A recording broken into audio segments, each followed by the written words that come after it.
خرقه پشمین را بردوش کن، شربت ازنا مرادی نوش کن.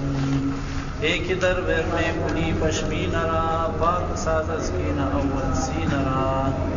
گر ہمی خواہی نصیب از آخرت، رو بدر کن جامہائے فاخرت.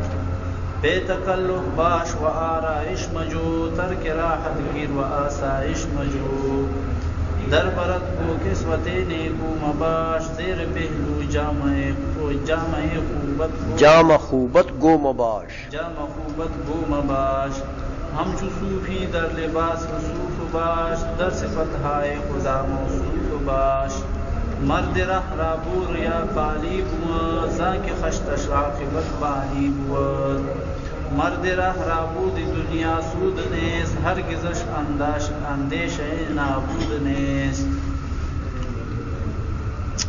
اچھا، اب یہ فرماتے ہیں کہ خرقہ پشمین را بردوش کن. خرقہ کپڑا، پشمینہ وولن کپڑا، یہ نہیں صوف کا کپڑا، وول کا کپڑا، دوڑے کپڑا. دوڑے سمجھ آ گئی ہے؟ وولن کپڑے تو آج کل بہت مشکل ہے نا، بہت مہنگے ہوتے ہیں، بہت فاخرہ لباس ہے وولن کپڑے. لیکن اس زمانے میں یہ جو بکریوں کے بال ہوتے تھے نا، اس کے کپڑے بنتے تھے. بھیڑوں کے اور اونٹوں کے جو وول ہے، جو وڑے راکھ نا، اس سے کپڑے بنتے تھے. تو وہ ہاتھوں سے بناتے تھے، وہ بڑے کھردرے ہوتے تھے. آج کل تو فیکٹریوں میں بنتے ہیں نا مشینوں سے، تو بڑے ملائم ہوتے ہیں، ملائم، مہنگے بھی ہوتے ہیں. لیکن اس زمانے میں یہ وولن کپڑا جو ہوتا تھا، یہ بڑا کھردرا، زگا گندے، بہت زگا کھردرا. تو وہ ملنگ لوگ، فقیر لوگ جو ہیں، وہ گودڑی وودڑی بنا کر اپنے کے اوپر ڈال لیتے تھے. اور یہ مہنگا کپڑا نہیں تھا، کیونکہ یہ چیز تو عام تھی. یہ روئی کاٹن جو تھے یہ نہیں تھی اس زمانے میں. اور یہ بھیڑ بکریوں کا، اونٹوں کا یہ جو بال ہے، وول ہے، یہ تو عام تھا. تو یہ سستا بھی تھا. لوگ اس کو پسند بھی نہیں کرتے تھے کہ یہ بدن کو کھردرا ہوتا ہے نا، تو خراش کرتا ہے بدن کو، بدن گری کا نا، تو لوگ نہیں پسند کرتے تھے. صوفیہ لوگ جو تھے نا، وہ خلوت نشین لوگ، وہ یہ کپڑے پہنا کرتے تھے. یہ کھردرے کپڑے وہ پرواہ نہیں کرتے تھے، بس ملنگ گودڑی بنا کر پہن لیتے. اس لیے فرماتے ہیں خرقہ پشمین را بردوش کن. وہ وول کا کپڑا، اون کا کپڑا جو ہے، اس کو موڑے پر ڈال دے، کاندھے پر، دوش کاندھا، موڑا کاندھے پر ڈال دے. شربت از نامرادی نوش کو، اور نامرادی کے شربت کو پی لے. جب وہ وولن کپڑا تم اپنے کاندھے پر اٹھاؤ گے تو مطلب یہ کہ ملنگ بن گئے ہو، فقیر. تو پھر اس کے ساتھ کہتے ہیں یہ بھی ضروری ہے کہ کپڑا بھی موڑے پر ڈال دو، لیکن اس کے ساتھ نامرادی کی شربت بھی پی لو. یہ تہیہ اور ارادہ بھی کر لو کہ بس میں دنیا سے نامراد، نا امید ہوں، دنیا سے میرا کوئی تعلق نہیں ہے، دنیا میں کوئی مراد نہیں ہے، میری کوئی مقصود نہیں ہے دنیا میں.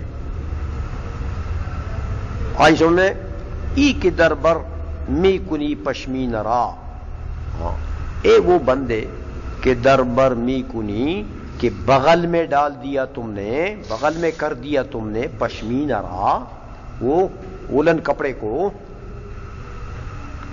سمجھ آ گئی ہے؟ وہ جو وول کا کپڑا ہے اس کو تم نے بغل میں ڈال دیا. تو ٹھیک ہے، تم نے تو بغل میں کپڑا لے لیا، اب ملنگی کا ارادہ کر لیا، ترک دنیا کا ارادہ کر لیا، لیکن صرف اس کپڑے سے کام نہیں بنے گا کہ تم کہ تو میں نے کپڑا وولن کپڑا لے لیا ہے تو یہ کھردرا کپڑا ہے تو بس میں فقیر بن گیا، میں ملنگ بن گیا. اس سے صرف کام نہیں بنے گا، ایک کام اور کرنا ہے، وہ یہ کہ پاک ساز از کینہ اول سینہ رہا. پہلے اپنے سینے کو کینہ اور بغض اور عناد سے صاف کرو، اس کے بعد کپڑا پہنو ملنگی والا، تو پھر کام بنے گا.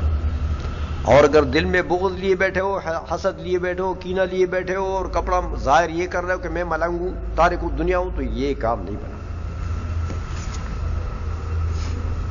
عائشہ میں گر ہمی خواہی نصیب از آخرت، ہاں اگر تو یہی چاہتا ہے حصہ نصیب حصہ آخرت کا، تو پھر رو بدر کن جا مہائے فاخرت، رو جاؤ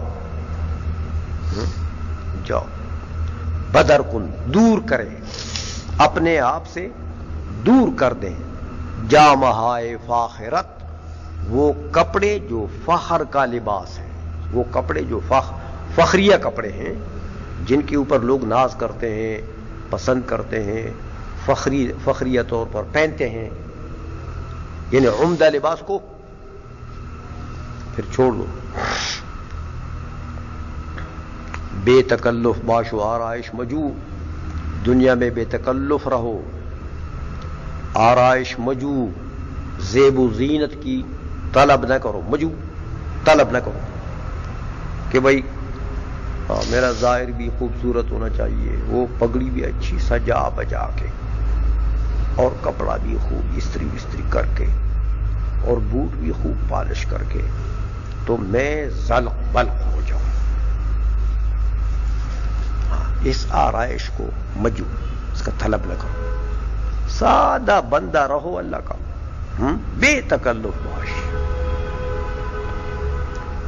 ترک راحت گیر و آسائش مجو، راحت کے ترک کو گیر پکڑ لو، یعنی اپنی عادت بنا لو. راحت کے ترک کو اپنی عادت بنا دو. وہ آسائش مجو، اور آرام مت طلب کرو. آسائش آرام طلب نہ بنو، بھائی جفاکش بنو، ہاں جفاکش سخت بندے بنو، ہاں راتوں کو جاگتے رہو، اللہ کا ذکر کرو، اللہ کو یاد کرو، کتاب دیکھو، مطالعہ کرو، ہاں. اور ایسا نہیں ہے کہ نیند میں پڑے رہو، صبح اذان ہو گئی تو مسے اٹھے، وہ بھی کبھی نماز بھی چلی گئی. یہ تو آسائش والا بندہ ہو گیا نا. فرماتے ہیں آسائش مجو، آسائش کو طلب مت کرو. در برت گو کسوتی نیکو مباش، بغل میں رکھنے کا طلبگار نیک لباس کا نہ بن. ہاں کہ اچھے لباس، نیک لباس کیا مطلب؟ لباس ہی نیک، کسوت نیکو، کسوت مانے کپڑے جو انسان استعمال کرتا ہے، پہنتا ہے. وہ پہننے والے کپڑے جو تمہارے ہیں نا، اس کو بغل میں کر کے تو طلبگار ان کا رہو، نیک اچھے کپڑوں کا طلبگار رہو. مباش زیر پہلو جا مخوبت گو مباش، اور پہلو کے نیچے کرنے کے لیے کیا مطلب؟ پہلو کے نیچے انسان وہ کپڑا کرتا ہے جو بچھاتا ہے نا بسترے پر، سمجھ آئیے؟ تو پہلو کے نیچے جامع خوبت، وہ تا تو ضمیر ہے نا تیرا، اور جامع خوب اچھا کپڑا. اچھے کپڑے کو بچھونا بنانے کے طلب میں مباش.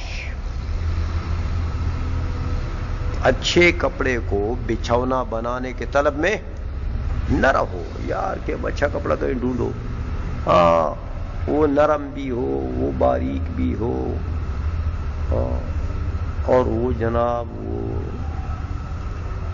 وہ صوفہ ہو، وہ فوم کا ہو یا وہ ریشم کا ہو. یہ واہیات میں نہ پڑھو. ہم چو صوفی در لباسی صوف باش. صوفی کی طرح ہاں اون کے لباس میں رہو. در لباسی صوف، صوف وہی اون. صوفی کی طرح اون کے لباس میں رہو. در صفت ہائے خدا موصوف باش. اور اللہ کی صفات میں موصوف رہو.